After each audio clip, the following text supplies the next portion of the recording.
Gusto mo po ba na mag-alaga ng ganitong manok? Kung nais mo pong mag-alaga ng ganitong manok, tapusin mo po ang aking video at isi-share ko po kung magkano po yung inabot ng aking gastos hanggang po sa makapagsimula akong mag-alaga ng ganitong manok.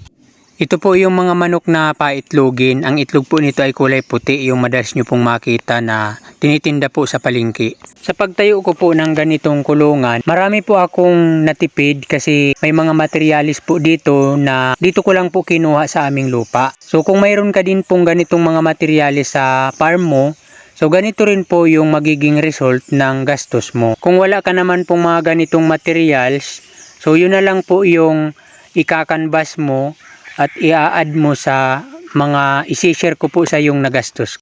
So ngayon po magsimula na po tayo sa poste. Yung mga poste po niyan ay nakatipid na po ako kasi dito ko lang po yung kinuha sa aming farm. Wala po akong binayaran yan. At yung mga kahoy din po niyan ay dito lang din po namin kinuha. Pinagpatistis ko lang po siya. Pati po rin yung mga kawayan na nilagay ko po dyan sa paglalagyan po ng bubong. Yan pong pawid, binili po namin yan, nasa 1,300 po lahat yan. 150 pesos po yan, kaso medyo madadalang po ang pagkabubong niyan. Dapat po sana ay 200 pesos po ang saktong bubong niya.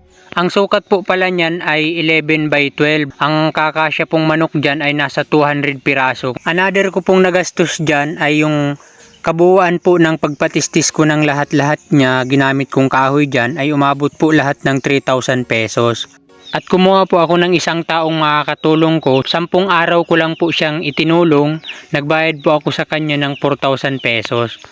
19 days po na natapos siyang kulungan ng manok, 10 araw po na magkatulong po kami, at yung 9 na araw po mag-isa na lang po akong gumawa para tapusin po yung lahat na preparasyon para sa kulungan ng manok. So ang natipid ko po dyan ay 19 days po yung trabaho ko. So kung magsisingil po tayo sa daily, pag tayo po ang nagtatrabaho, kasi pag sarili po natin ay iba po dapat yung price. Kasi unang-una finishing na po yung ginagawa ko.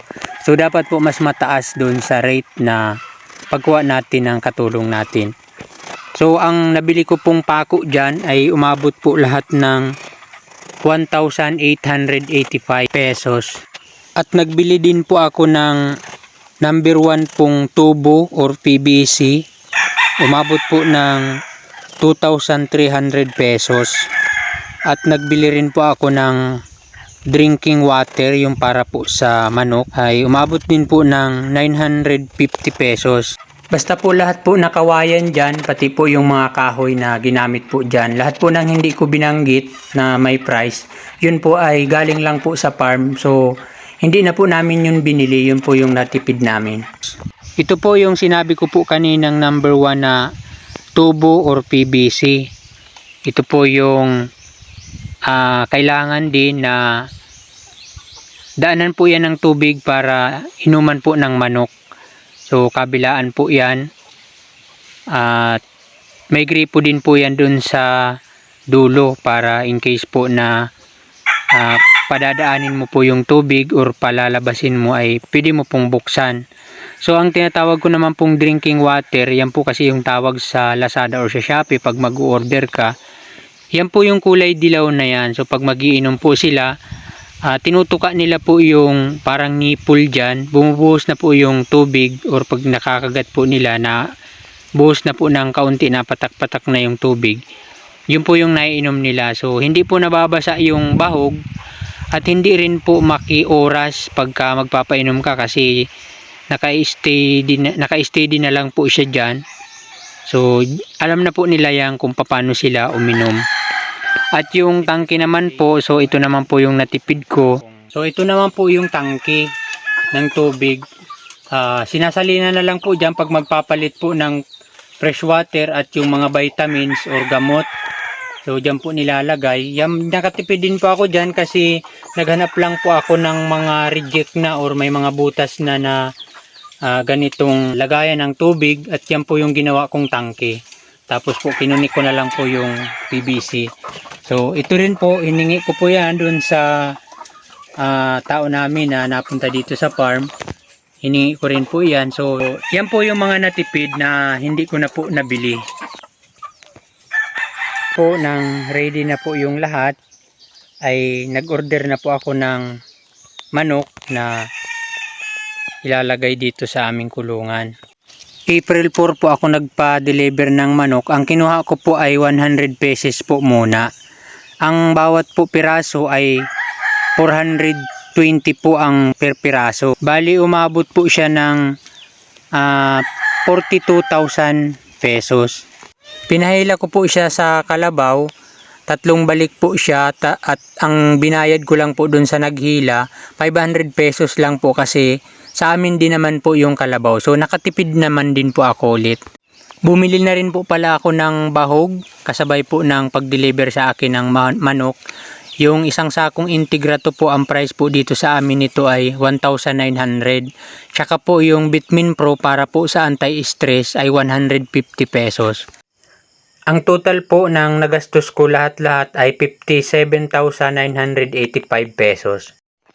So yan po yung kabuuan ng gastos namin hanggang po sa mailagay ito dito. Nang dumating po itong RTL na ito ay 16 weeks po sila. So maghahantay ka pa po ng 3 linggo or 3 weeks para sila po ay paitlogin. Bago ka naman po magpapaitlog nito ay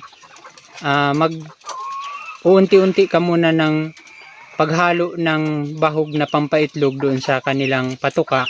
So hindi po sila iitlog kaagad pagka dumating, kaya mag-another gastos ka pa po para po sila ay mag-itlog.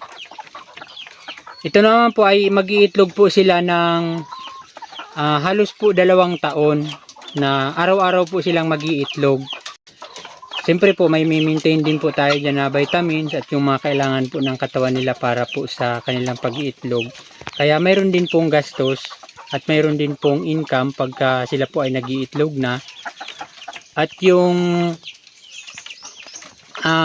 buhay po nila ay yung expand po ng kanilang pag-iitlog ay umaabot po ng 2 taon.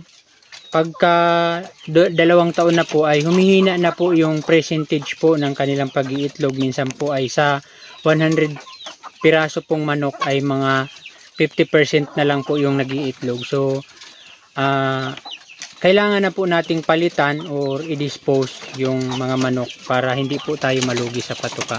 So yun lamang po, sana po ay may natutunan ka po sa aking video at share mo na lang din po sa iba para yung mga may mga plano po na magtayo po ng ganitong maliit na poultry. Sana po ay makatulong po sa kanila yung video na to. Maraming salamat po sa inyong panonood. More power po. God bless.